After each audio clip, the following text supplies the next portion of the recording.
नमस्कार दोस्तों, मैं और अंकित आपके सामने फिर हाजिर हैं एक नए शो और कॉन्सेप्ट के साथ में। ये शो है तहकीकात आईपीओ की, जिसमें हम आने वाले दिनों में और बिल्कुल आज के एपिसोड में भी चर्चा करेंगे आईपीओस के बारे में कि वो आईपीओस कैसे हैं, आपको उसमें निवेश करना चाहिए या नहीं करना चाहिए। तो आज के जिस आईपीओ के बारे में हम आपसे चर्चा करने वाले हैं, आम आदमी शायद उस कंपनी के नाम से परिचित ना हो, पर उसके ब्रांड से जरूर परिचित होंगे। डेफिनेटली। होटल सेगमेंट में एक बहुत जाना पहचाना लग्जरी ब्रांड है जिसे हम हयात के नाम से जानते हैं, और उसको ओन करने वाली कंपनी के बारे में चर्चा करेंगे अंकित से। तो जुनिपर होटल्स नाम से ये आईपीओ आ रहा है, और बता दूं कि ये कंपनी 1985 में आपके इनकॉर्पोरेशन हुई थी। बिल्कुल लग्जरी सेगमेंट का ये होटल है, जो कि आपके देश में 7 होटल 6 शहरों के अंदर चलाता है और टोटल 1836 रूम लोगों को सर्व करता है। साथ ही बता दूं कि इसके अंदर एक सर्विस अपार्टमेंट का डिवीजन भी है, जो सर्विस अपार्टमेंट्स है मुंबई और दिल्ली के जैसी लोकेशंस पे है, जहां पे ये पूरी सुविधा देते हैं घर जैसी आपको। और साथ ही 22 रेस्टोरेंट्स एंड बार्स भी ये ओन करके उसको ऑपरेट करते हैं। तो दोस्तों, आप जान सकते हैं कि कितनी बड़ी ये कंपनी है। और अगर आईपीओ की डिटेल पर हम आगे बढ़ें तो आपको बताना चाहूंगा, इस आईपीओ में निवेश करने के लिए जो विंडो पीरियड है वो है 21 से 23 फरवरी। और प्राइस बैंड की अगर मैं इनको जानकारी दूं अंकित जी, तो 342 से 360 रुपए का इसका प्राइस बैंड है, और उसका जो लॉट है वो 40 शेयर्स का है। आगे चर्चा करेंगे अंकित से। बिल्कुल, ये फ्रेश इश्यू है। बता दूं 1800 करोड़ रुपया जो है कंपनी फ्रेश इश्यू के माध्यम से मार्केट से ले रही है, और अपर बाउंड के अंदर आप देखेंगे कि इसका मार्केट कैप 8000 करोड़ का होगा। और बता दूं कि पोस्ट इश्यू कंपनी की जो होल्डिंग साइज होगी वो 77% होगी, यानी कि 22% से लगभग 23% का स्टेक जो है ये डाइल्यूट कर रहे हैं इस आईपीओ में। इस कंपनी के काम के बारे में थोड़ी सी और आपसे अगर चर्चा करूं, तो ये कंपनी होटल्स को बनाती है और आगे केवल एक ही ब्रांड को मैनेज करने के लिए देती है, और वो ब्रांड है, वापस मैंने आपको बताने में प्रसन्नता फील करूंगा कि वो है हयात। बिल्कुल, जूनिपर होटल्स जो है वो होटल्स बनाती है और मैनेज करने के लिए हयात को दे देती है।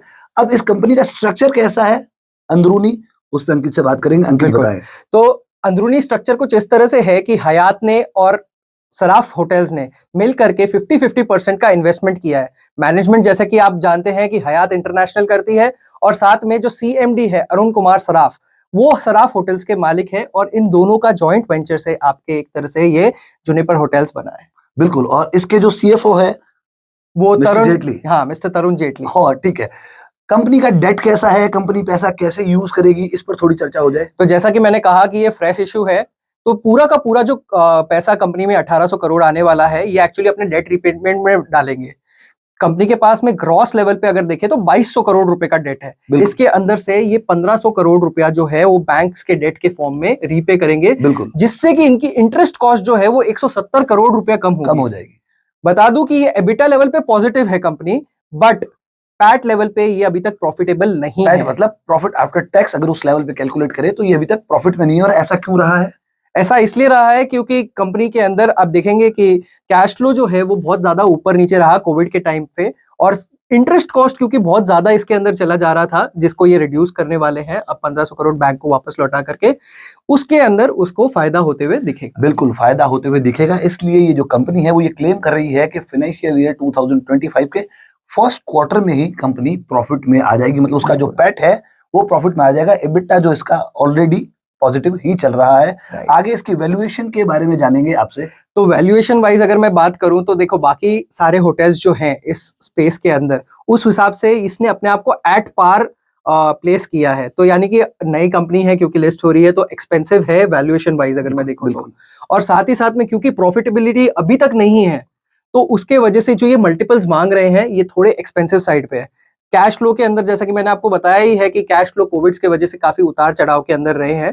तो जो इन्वेस्टमेंट इसके अंदर है उसके अंदर आपको सोचना पड़ेगा कि कैसे करना है। ठीक है, इन्वेस्टमेंट कैसे करना है ये सोचना पड़ेगा। तो अभी जो हमारे निवेशक जुनिपर होटल्स के आईपीओ में निवेश करना चाहते हैं, अगर मैं बात करूं लिस्टिंग गेन की या लॉन्ग टर्म इन्वेस्टमेंट के लिए, आप क्या सोचते हैं इसके बारे में? तो देखो, लॉन्ग टर्म के अंदर शशांक जी ये आईपीओ बहुत अच्छा है, क्योंकि हयात रीजेंसी जो अपने आप में एक बहुत बड़ा ब्रांड है, इनकी बहुत बड़ी चेन है।